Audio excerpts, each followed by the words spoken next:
ठिकाणच्या त्या महाराष्ट्र राज्याचे ग्रामविकास मंत्री आणि सोलापूर जिल्ह्याचे पालकमंत्री यांना मी या वेळ नसल्यामुळे थोड्या वेळामध्ये मी मागणी व्यक्त करतो।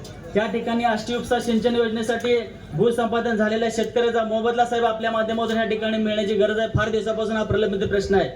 पेनोर गावातील व ह्या 10 गावातील माझ्या शेतकरी बांधवांसाठी वाड्या वस्त्यावर जाणारे जे रस्ते खराब आहेत, ते रस्ते मजबूतीकरण व कॉन्क्रीटीकरण करणं गरजेचं आहे। हे पण आपल्या माध्यमातून या ठिकाणी व्हावं अशा प्रकारची विनंती आपल्याला करतो। पाटकुल गावातील शेतकऱ्यांना अष्टयुक्त सिंचन योजनेमुळे पाणी मिळत नाही, परत ते सुद्धा या ठिकाणी आपण प्रयत्न करावा। या ठिकाणी अष्टयुक्त सिंचन योजनेचं कॅनलचं काम झालेलं आहे, पाणी येतंय, परंतु त्या ठिकाणी कॉन्क्रीट नसल्यामुळे भरपूर शेतकऱ्याचं नुकसान होतंय। ते कॉन्क्रीट सुद्धा त्या ठिकाणी आपण आपल्या माध्यमातून करावं। त्या ठिकाणी आडेगाव येथील शेतकऱ्यांना अष्टयुक्त सिंचन योजनेमधनं जो पाणी पुरवठा होत नाही, तो सुद्धा या ठिकाणी आपण त्या ठिकाणी करावा असं मी विनंती करतो। पेनूर या ठिकाणी पालखी महामार्ग लगत ट्रामा केअर सेंटर व्हावं अशा प्रकारची आपल्याला या ठिकाणी मी मागणी करतो। पाटकुल गावामध्ये गट नंबर 136 मधील जे रहिवासी आहेत त्या कुटुंबांना व पाटकुल गावठाण हद्दीतील महाराष्ट्र शासन मालमत्ता असलेल्या सर्वच शेतकऱ्यांना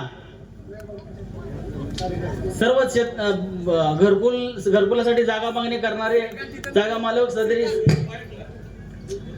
पाटकुल गावामधील ज्या लोकांना शासकीय जागेमध्ये या ठिकाणी राहतात, महाराष्ट्र सरकार त्याच्यावर नाव आहे।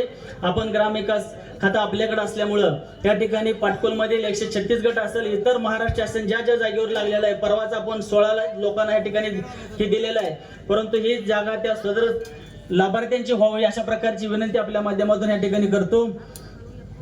या ठिकाणी 7/12 वरील आखारीपड जमिनी या ठिकाणी भरपूर आहेत साहेब। या ठिकाणी तहसीलदार साहेबाला सांगून आखारीपडाच्या जमिनीच्या आदेश या ठिकाणी देण्यात यावं।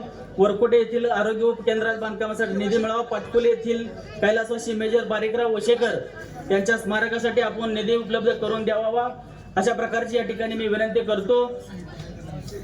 गावच्या पाणी पुरवठ्याच्या विहिरीच्या कडेला या ठिकाणचे समोरचे उमेदवार चरण चौरे या माणसाने 100 मीटरच्या आत त्या ठिकाणी ते स्वतःची विहीर मारल्यामुळं या गावचा पाणी पुरवठा खंडित झालेला आहे। त्या गावाला त्या पाणी पुरवठ्याची विहीर कोरडी पडलेली आहे, तरी त्या संबंधित लोकांवर आपल्या माध्यमातून या ठिकाणी हे व्हावं आणि या गावचा पाणी पुरवठासाठी जी विहीर आहे ती विहीर अधिग्रहण करावी अशा प्रकारची या ठिकाणी विनंती करतो। पेनोर पाटकुल जलजीवन योजनेअंतर्गत जे काम चालू आहे ते अतिशय अंतिम टप्प्यामध्ये आहे, थोडाफार तो राहिलेला आहे, तो विषय या ठिकाणी व्हावा अशा प्रकारची विनंती करतो। आणि या 10 गावामध्ये आदरणीय आपल्या राजन मालकाच्या नेतृत्वाखाली काम करत असताना आपण या ठिकाणी जिल्ह्याचे पालकमंत्री असल्यामुळे आम्हाला शाश्वत विकास या ठिकाणी होणार आहे।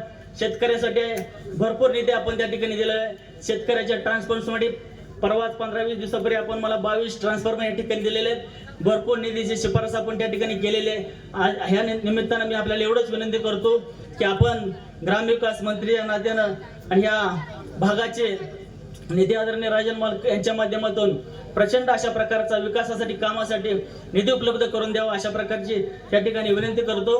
आणि येणाऱ्या 7 तारखेला मी रामदास महादेव चौरे माझ्या या जिल्हा परिषद निवडणुकीच्या माध्यमातून आपल्या समोर उभा आहे।